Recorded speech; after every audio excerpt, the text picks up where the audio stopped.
अपना माल अल्लाह की निस्बत पर लगावे। निस्बत खुदाबंदी पर जो माल जो चीज लगेगी उसमें बरकत होगी, और जो चीज ख्वाहिशात पर लगेगी वो तबाह व बर्बाद होगी और आसमान से अजाब लेकर आएगी। इसलिए कुछ अपने आप को बचावे इससे, अपनी औलादों को सादगी और मुजाहदे का आदी बनावे कि हमारी औलादें भी इसकी आदी बने, वो भी ख्वाहिशात की जिंदगी पर न जावे। अपनी बच्चियों को हया के साथ रखें। हया ये जेवर है ईमान वाली औरत का। सोने चांदी के हार और चूड़ियां और किस्म किस्म की डिजाइनें वो औरत का जेवर नहीं है, औरत का जेवर हया है। ठीक है, उसकी जीनत के लिए जो अपने शोहर के लिए करेगी उसके लिए जीनत करेगी जितनी शरीयत में गुंजाइश है, बाकी बाहर बेटी हया के साथ अच्छी लगती है। बेटी हया के साथ हो, बीवी हया के साथ हो, पर्दे के साथ हो। औरत को अल्लाह ने छुपाया है। अज़वाज मुतहरात नबी की बीवियां हैं, पूरी उम्मत की माएं हैं। उन अज़वाज मुतहरात से अल्लाह कह रहा है वक़रन फ़ी बुयूतिकुन्ना वला तबर्रजन तबर्रुजल जाहिलियतिल ऊला, अपने घरों में करार पकड़ी रहो। दौरे जाहिलियत में जैसे बगैर पर्दे के अपने घरों से निकला करती थी, इस तरह मत निकला करो।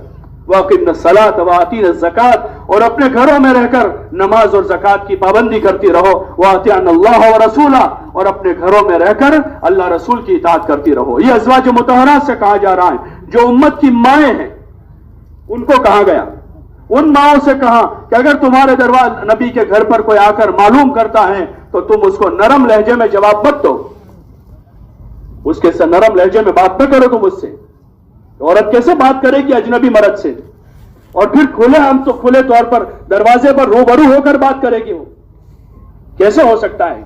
एक ईमान वाली औरत की गैरत के खिलाफ है, और एक ईमान वाले मर्द की गैरत के खिलाफ है कि उसकी बीवी किसी अजनबी से रूबरू होकर बात कर रही है।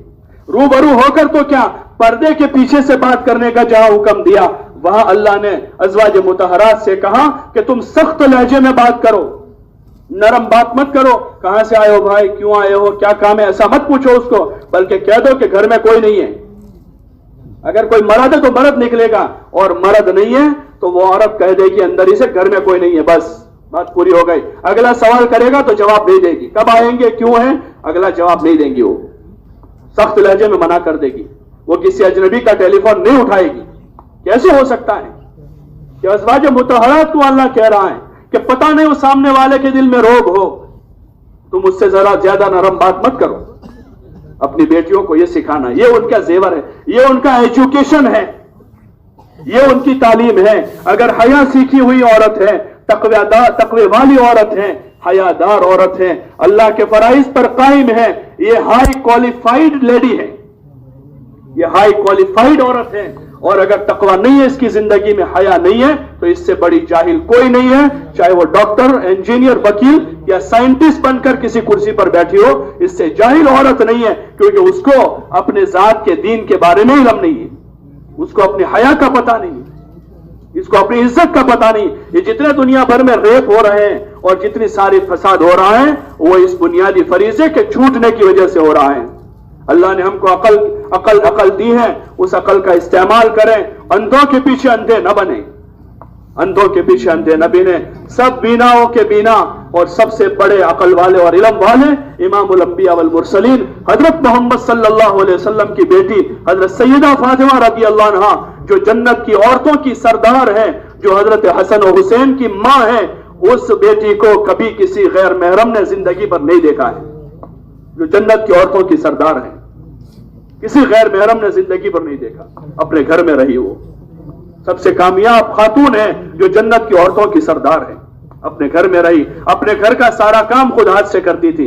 औरत का तो यही, उसका तो होम साइंस और होम वर्क, घर का काम और घर का साइंस उसको पढ़ाना है, ये उसका इल्म है, ये उसका एजुकेशन है कि मां के साथ कैसे रहना, सास के साथ कैसे रहना, शोहर को कैसे टैकल करना, बच्चों की कैसी परवरिश करना, अपने पड़ोसियों के साथ कैसे सेट करना, आने वाले मेहमानों को कैसे मैनेज करना, ये उसका एजुकेशन है। घर की इकोनॉमी को कैसे संभालना है, घर की इकोनॉमी को कैसे संभालना है कि शोहर का आमदनी कम है तो कम आमदनी में घर कैसे चलाना है, ये उसको सिखाना है। उसको क्या जरूरत है लॉ पढ़ने की, और उसको क्या जरूरत है साइंस पढ़ने की, उसको क्या जरूरत है मैथ्स पढ़ने की, اس کی ضرورت تو یہ ہے کہ گھر کی اکانومی کو کیسے کنٹرول کر کے اس گھر کو آباد کرنا ہے، اپنے گھر کے بچوں کی کیسی تربیت کرنی ہے، اپنے شوہر کو کیسے ٹیکل کرنا ہے، اپنے ساس اور خسر کے ساتھ کیسے رہنا ہے، اپنے پڑوسیوں کے ساتھ کیسے برتاؤ کرنا ہے، اپنے مہمانوں کو کیسے مینج کرنا ہے، یہ اس کا بنیادی ایجوکیشن ہے۔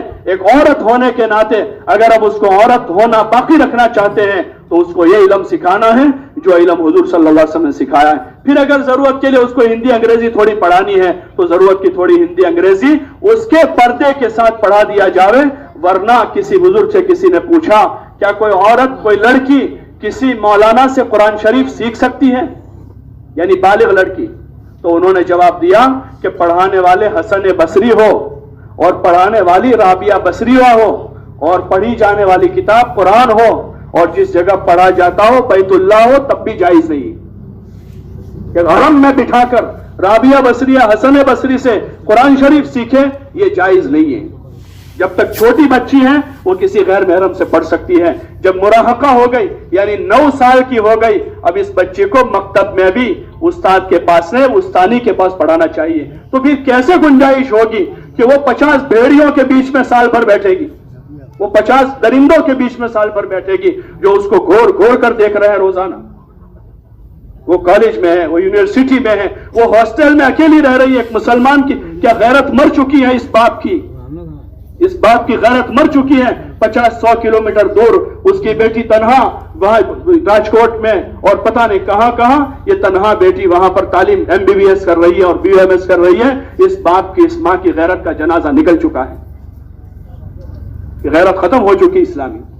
کہ گھر میں رہی بیٹی کو ماں باپ کو ٹینشن ہوتا ہے، کنواری بیٹی جو 24 گھنٹے ماں کے پاس ہوتی ہے پھر بھی باپ کے دل پر، دماغ پر ایک ٹینشن سوار ہوتا ہے کہ گھر میں جوان بیٹی ہے۔ کسی جگہ رات گزارنے سے وہ پرہیز کرتا ہے گھر جا کر سوؤں کہ گھر میں جوان بیٹی ہے۔ کیا زمانہ آ گیا کہ اس باپ کو ذرا پرواہ نہیں ہے، 500 کلومیٹر دور اپنی بیٹی کو ہاسٹل میں چھوڑ کر آ رہا ہے۔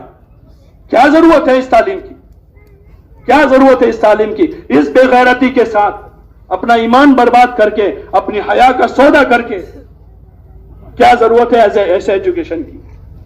اللہ کے لیے اپنی ذات پر رحم کریں، اپنی نسلوں پر رحم کریں۔